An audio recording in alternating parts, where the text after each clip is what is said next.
बच्चों, स्वागत है आप सभी का आपके अपने YouTube channel science classes bye Ajay sir में। स्टूडेंट्स, आज की इस वीडियो में हम लोग डिस्कस करने वाले हैं क्लास 12 तक के एक इंपॉर्टेंट डेरिवेशन को, जिसका बच्चों नाम है deduction of Coulomb's law from Gauss theorem. बच्चों, ये जो डेरिवेशन है आपके एग्जाम के पॉइंट ऑफ व्यू से वेरी इंपॉर्टेंट है। बच्चों, डिस्कस करते हैं इस डेरिवेशन को। तो डेरिवेशन में हमारे पास ये डायग्राम है और डायग्राम के बारे में यहाँ पर थ्योरी लिख रखी है। तो बच्चों, पहले हम लोग देख लेते हैं इस डायग्राम को। बच्चों, यहाँ पर आप लोगों को एक पॉइंट दिख रहा होगा O। पॉइंट O पर एक प्लस क्यू चार्ज रखा गया है। प्लस क्यू चार्ज से R डिस्टेंस पे एक पॉइंट P है, जहां पर हमें electric field intensity find out करना है। इसके लिए बच्चों हम लोग पॉइंट O को सेंटर लेके R रेडियस का पॉइंट P से होता हुआ एक गॉसियन सरफेस खींच देते हैं। ठीक है ना। मान लेते हैं पूरे गॉसियन सरफेस का एरिया A है और उस बड़े से एरिया का एक छोटा सा पीस हमने DA ले लिया है, जैसा कि आपको यहाँ पर दिख रहा है ना। तो इसी के बारे में यहाँ पर बता रखा है, उसको हम लोग देखते हैं क्या बोला गया है। Let us consider a point charge plus Q placed at O। हमने कंसीडर कर लिया कि एक हमारे पास पॉइंट O है, जहाँ पर प्लस क्यू चार्ज को रखा गया है। The electric field due to this point charge is to be calculated at P। इससे कुछ डिस्टेंस पे एक पॉइंट P है, जहाँ पर हमें electric field intensity find out करना है। The magnitude of the electric field is same at all points lying at the same distance from O।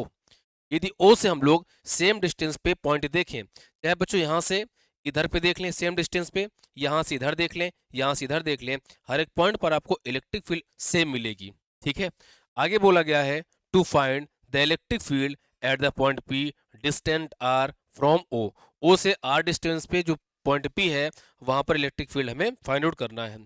Draw a spherical surface taking O as center and radius R as a Gaussian surface। तब centre O को लेकर R radius का point P से होता हुआ Gaussian surface को बच्चों draw कर दिया है। इतनी बात क्लियर हो गई ना। इसी बात को हमने आपको पहले भी बताया हुआ था। ठीक है। आगे बच्चों देखते हैं देयर फॉर इलेक्ट्रिक फ्लक्स। बच्चों देखिए, हमें प्रूफ क्या करना है। हमें थ्योरम को बेस लेके कूलॉम्स लॉ को प्रूव करना है।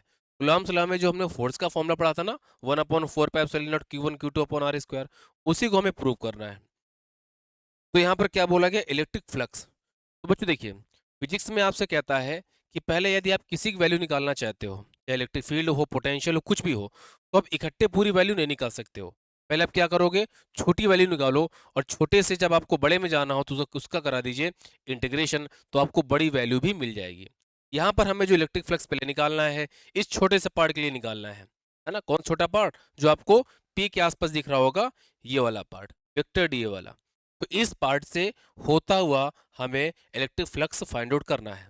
तो देखिए, बड़े से पार्ट के लिए फ्लक्स निकालेंगे तो मिलेगा हमें फाइव, यदि छोटे से पार्ट के लिए निकालेंगे तो मिलेगा हमें डी फाइव। ये बात आपको पता होनी चाहिए कि बड़े पार्ट के लिए तो नॉर्मल जो सिंबल होता है वो यूज कर देते हैं, लेकिन ये छोटा पार्ट है, तो उस पार्ट के लिए हम लोग डी का यूज कर देते हैं। जैसे यहाँ पर फ्लक्स के लिए डी फाइव का यूज करेंगे हम लोग, तो D five E is equal, बच्चों इक्वल क्या बोल सकते हैं हम लोग, हमारे फॉर्मूला होता है vector E dot vector D A.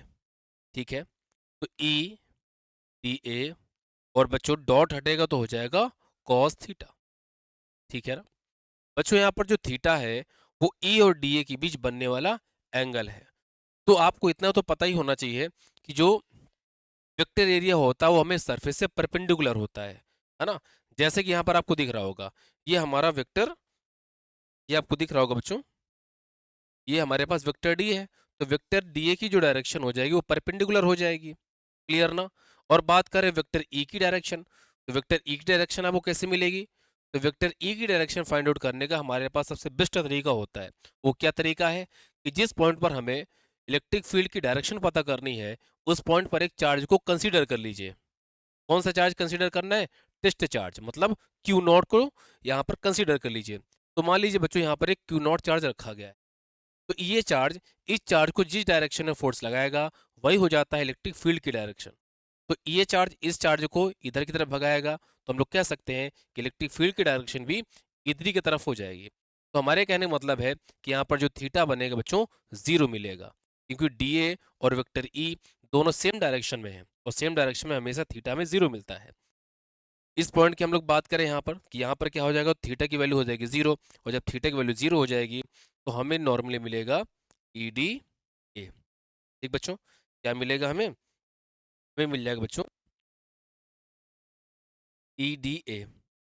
ये जो बच्चों हमने फ्लक्स निकाला, ये छोटे से पार्ट के लिए था, लेकिन आपको पता है हमें छोटे से पार्ट के लिए फ्लक्स नहीं निकालना, हमें बड़े से पार्ट के लिए निकालना है।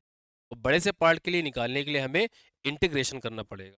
मतलब यदि हमें फाई चाहिए, तब टोटल फ्लक्स चाहिए, ये टोटल इलेक्ट्रिक फ्लक्स भी आप लिख सकते हो, कोई दिक्कत नहीं। तो क्या करना पड़ेगा, हमें इस छोटे वाले फ्लक्स का इंटीग्रेशन करना पड़ेगा। और इंटीग्रेशन तभी करते हैं जब कोई वैल्यू छोटी हो उसको बड़ा करने के लिए। तो इसका जैसा हम लोग इंटीग्रेशन करेंगे, इंटीग्रेशन जो होगा वो क्लोज्ड होगा, क्योंकि जो गॉसियन सरफेस है क्लोज्ड है ना, ओपन होता तो नॉर्मल होता। तो फाई इक्वल हो जाएगा डी फाई की वैल्यू यहाँ पर रखें तो हमारे पास था ई डी ए, तो फाई एज इट इज आ जाएगा।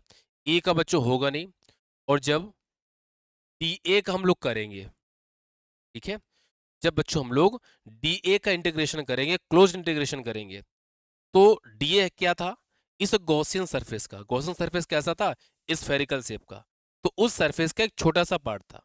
यदि हमें पूरा पार्ट लेना है, भाई इंटीग्रेशन से क्या मिलेगा, हमें पूरे पार्ट का एरिया मिलेगा ना, और जब पूरे पार्ट का एरिया मिलेगा तो पूरे पार्ट के एरिया क्या होगा, तो ये था हमारे स्फेरिकल गॉसियन सरफेस, तो इसका एरिया क्या हो जाएगा 4 पाई आर। जो स्फेयर का एरिया होता है वही हो जाएगा स्फेरिकल सरफेस का एरिया। तो नॉर्मली जब हम लोग इसके इंटीग्रेशन का जो करेंगे तो हमें क्या मिलेगा, 4 पाई आर स्क्वायर। क्लियर? इतनी बात आपको क्लियर होनी चाहिए। हमें पता है गॉस थ्योरम से कहती क्या है, यदि हम लोग लिखना चाहें तो लिख सकते हैं according according to Gauss theorem. Gauss theorem बच्चों पहले हम लोग इरेज कर देते हैं क्योंकि इसका कोई मतलब है नहीं है, जबरदस्ती लिखा रहेगा जगह की, तो जल्दी से हम लोग हटा देते हैं।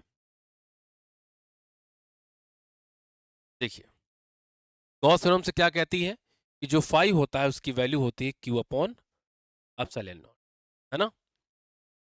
तो हम लोग क्या कह सकते हैं, हम लोग इसकी वैल्यू यहाँ पर पुट कर देंगे तो q upon epsilon naught E into 4 pi r square.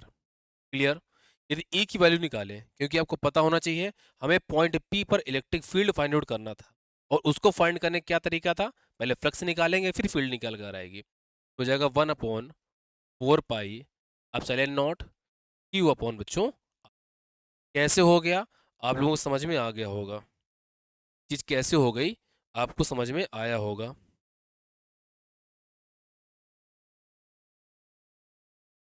ठीक है भाई, पूरी वैल्यू इधर पे आ जाएगी, है ना, इसको बस अरेंज करना था। तो ये तो निकल के आ गई ई की वैल्यू इलेक्ट्रिक फील्ड इंटेंसिटी की, लेकिन आपको कुलाम्स लॉ को प्रूव करना है, मतलब एफ निकालना पड़ेगा। एफ निकालने के लिए छोटा सा काम करेंगे, जो हमारे पास पॉइंट पी आपको दिख रहा था, इस पॉइंट पी पर एक टेक्स्ट चार्ज क्यू नॉट को हम लोग यहाँ पर कंसीडर कर लेंगे।